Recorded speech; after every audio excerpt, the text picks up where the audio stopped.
Judge number 2, Mr. Christian Cataro.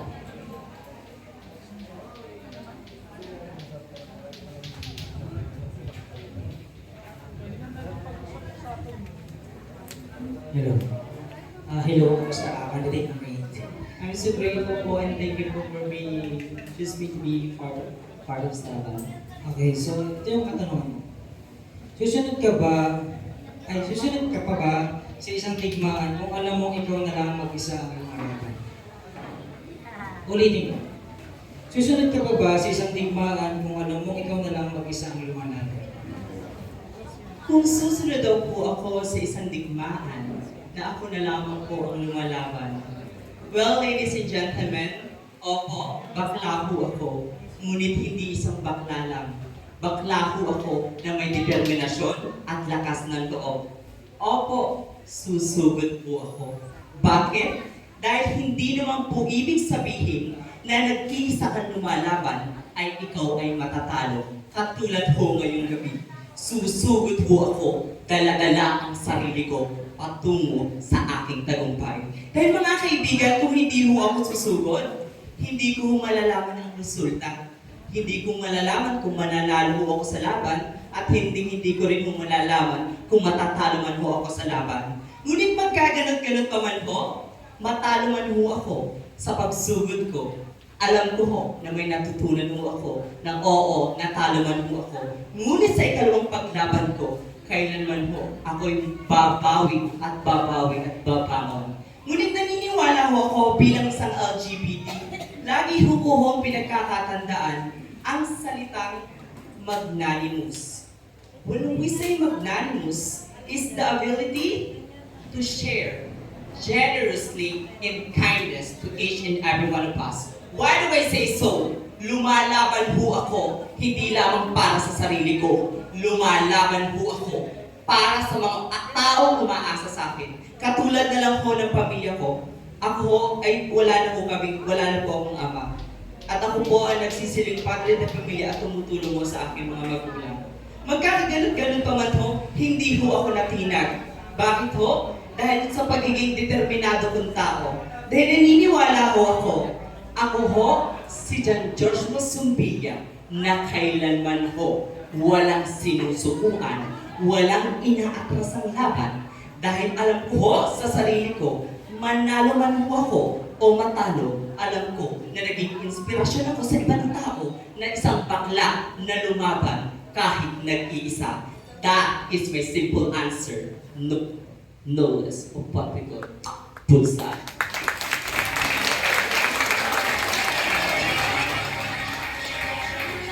Okay, thank you so much for your call on candidate number 6.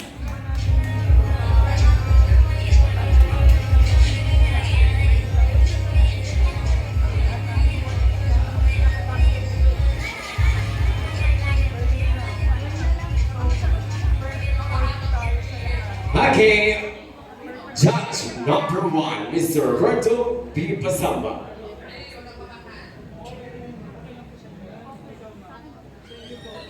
Hello. Good morning, candidate number 6. Good morning, sir. Kumusta? Kailangan Oh, I'm always feeling grateful. And thank you very much for those minor awards and special awards. I do really appreciate it. Thank you. Okay, relax lang ha. Madali lang naman yung tanong. Ang iyong tanong, para sa'yo, ano ang pinakamasamang ugali ng tao? Uulitin ko. Para sa'yo, ano ang pinakamasamang ugali ng tao? Personality trait itself tackles about different life forms, how we encounter one another. However, for me, the most or the worst trait of a person that I could say is that he doesn't acknowledge privileges or never been grateful. Every day is a grateful day. I always wake up in the morning thanking God, thanking our Creator, thanking whoever built this community or this world, because this is such a wonderful life. Yes, there are such things that we might experience that we can feel that why I have this such life, why I am experiencing this, why I am not having this. But then, we should have this gratefulness in our heart to appreciate such thing, even though we always compare ourselves to one another. And I will be always tell each and everyone, just be grateful. And I'll always, just right here, standing in front of you, I am very grateful. I'm not expecting anything else, but I am grateful. I'm grateful for this wonderful stage for you people, and that will be all. Thank you so much.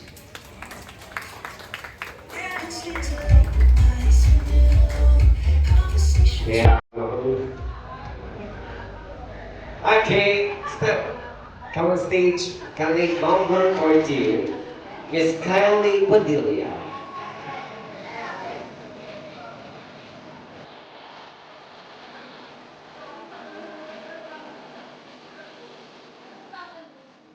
May I call on the presence of judge number 4, please?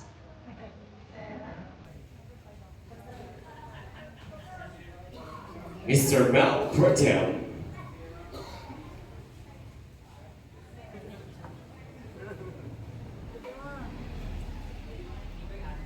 Hello? Hello, sir. Good evening, candidate number 4. Good evening. Ito ang tanong mo. Bakit ikaw ang dapat mag-uwi ng corona Miss Hagak-Haking 2030? Okay. Alam naman po natin lahat na we do have our own gods to have this crown. So, kung bakit daw po ba ako ang dapat mag-uwi ng corona ngayong gabi na Miss Hagak-Haking 2023? Because I know in myself that I do have the very gods of being a beauty queen.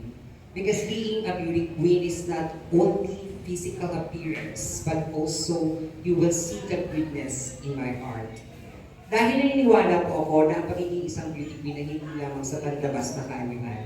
Ito ay nasa puso at nasa kaloob-looban.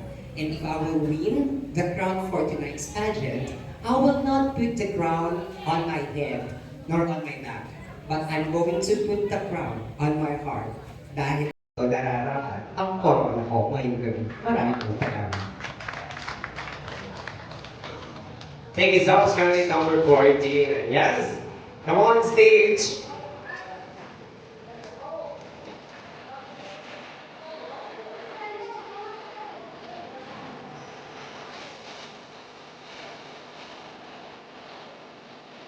Candidate number 9.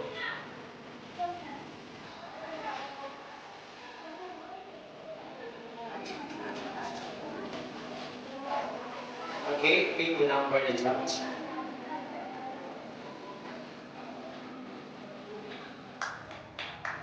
The judge that I picked is judge number 3. So, candidate number... tama ba? Number 9. Number 9. So, ang question is, when it is okay not to be okay, and when it is not okay to be not okay? Okay, I will repeat the question. When is it okay not to be okay, and when is it not okay to be not okay? Thank you. A sentence worded expressed as to elicit information, data, the truth or the validity of something is how exactly the word question is defined in the dictionary. And I just wanted to express that this is indeed a very wonderful question coming from our honorable panel. Going back to the question, when is okay not to be okay, and when is it not okay not to be okay? In life, we are experiencing so many things. We get depressed, we experience sufferings in life, and we feel down. Sometimes we have self-pity. And I believe, ladies and gentlemen, it is simply okay not to be okay on those specific moments. Because it is not the end of life when you are experiencing sufferings, if you are experiencing hardships in life. Because life will always continue. It's up to you how you're going to live your life. And the best advice that I could give is just simply live your life to the fullest. Learn from your experiences. Learn from your mistakes. So whenever that you experience the same thing that made you feel down, you would exactly know what to do and when to do it. And when it is not okay, not to be okay, ladies and gentlemen, my dear beloved Board of Judges, It is not okay not to be okay if you feel that you are worthless. Simply because each and every individual living in this world has a purpose, regardless of who you are and what you are. You have a purpose in this world, you have a purpose in this life. We members of the homosexual community are being discriminated, humiliated just because of how we look, just because of who we are, and just because of how we dress. And I believe, ladies and gentlemen, that it is not okay for those members of the LGBT community to feel down because they are being discriminated. For as long as you are doing what is right, you know what is right from what is wrong, then most definitely you have a purpose in this world. Because if you are doing something for this community, contributing something for the society, even though if you are a member of the homosexual community, you are someone worthy of love, respect, and acceptance. That is why it is simply not okay not to be okay if you are feeling down. Because life will always go on. No matter what happens, it's up to you how you are going to live it. Thank you. Good evening. Wala tayong masabi. Okay, judges? Okay na ba? Okay. Come on stage, candidate number 3.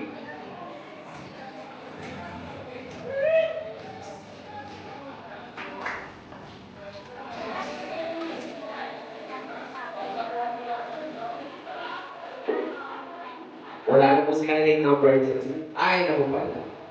All chicks gone. Okay. Palabang mo na ni Miss Bea Alonso.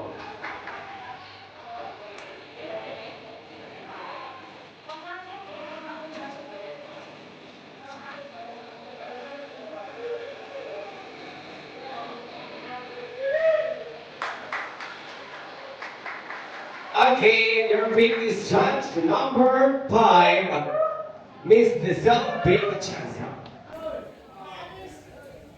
This is my question, number 3. Kung ikaw ay maging isang pambansa o lokal na pinuno balang araw, ano ang iyong magiging plataforma o advocacy na makakatulong sa pag-angat at pagtaguyod ng komunidad ng LGBTQ+. Okay, thank you so much. Mga kaibigan, kung ako'y magiging isa, Pwede ka tanong. Kung ikaw ay maging isang bansa o lokal na pinuno balang araw, ano ang iyong magiging plataforma o advokasya na makakatulong sa pag-angat at pagtataguyod ng komunidad ng LGBTQ+. so much. Mga minamahal kong manonood, kung ako po ay magiging sa pinuno ng LGBTQIA+ sa ating bansang Pilipinas, ano nga po ba ang pag-angat o may tutulong po sa kapwa ko LGBT? Ang solusyonan, ang anti-discrimination bill. Bakit po? Sa po'y pagkabata pa lamang po, nakakadaman ako ng diskriminasyon. Diskriminasyon na kung saan nilalait, inaalipusta at halos husgahan ng aking pagkatao. Subalit sarado ang isipan ng mga tao sa aming mga LGBTQIA+. Kung bubuksan niyo po ang inyong isipan at aalamin niyo ang buhay ng LGBTQIA+, hindi lang po sa intabladong ito nag-uumpisa, hindi lang po ng mga kasuotan ngayong gabi. Bawat lisgi po na inaapakan namin, isang panagunilang po kami at ginagawang libangan ng karamihan. Kaya nais ko solusyonan ang discrimination bill upang sa ganon, mamulat ang isipan ng bawat isa na ang miyembro ng LGBTQIA+ ay hindi po sasakit na kailangan inuman ng gamot dahil ang kailangan po namin ay pagmamahal at pagtanggap. Kaya po ako, pag ako'y namatay at humit ang aking mga paa at nakaharap ko ang Panginoon, sasabihin ko sa Kanya, Mahalong Panginoon, isa po ako sa miyembro ng LGBTQIA+. Ngunit sa aking pagkatao, nung ako'y nabubuhay, wala akong inapakan. Pagpos, sinunod ko lang po aking puso at isipan at doon ako maging masaya. At iaangat ko rin ang miyembro ng LGBTQIA+ para hindi gustahan ng karamihan. Maraming salamat po. Thank you so much, candidate number 3. Ladies and gentlemen, our next is candidate number 30.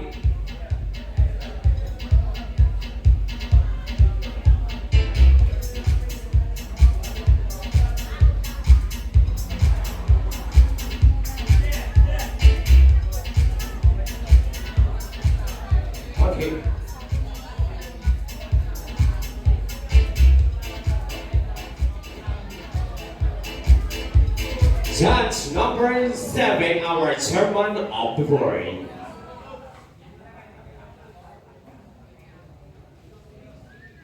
Ma'am Myla Recantula.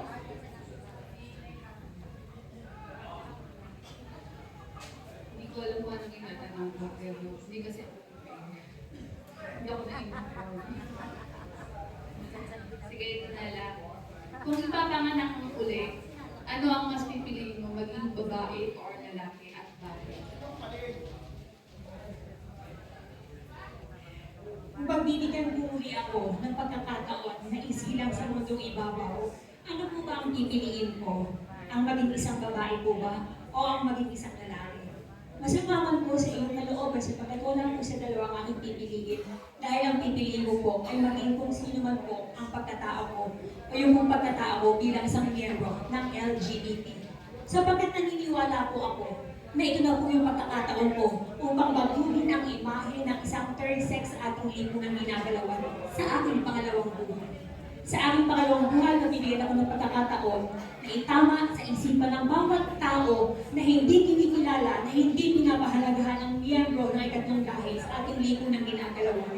Alam naman po natin na magpahanggang sa ngayon, amin pa rin inaharap ang diskriminasyon, pagyapak at pagyurak sa aming pagkatao. Pagkos, ang lahat ng ito po ay aming pilit na nilalabanan sapagkat alam po namin sa aming sarili na balibaliktarin man po ang mundo, kami ay parte pa rin ng lipunang ating kinagalawan at dapat mahalin, tanggapin ng ating mga mamamayan.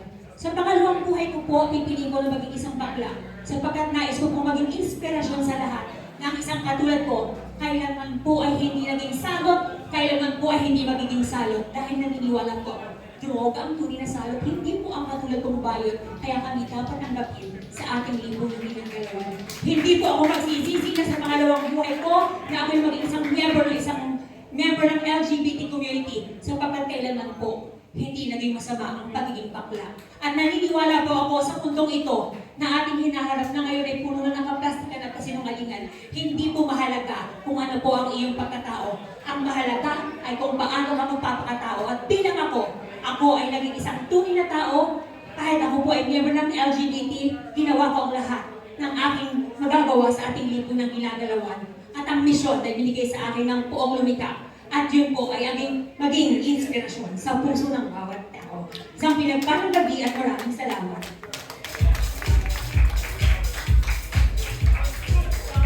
Thank you so much in our dance finalists for our top 7. Finalists, candidate numbers 10.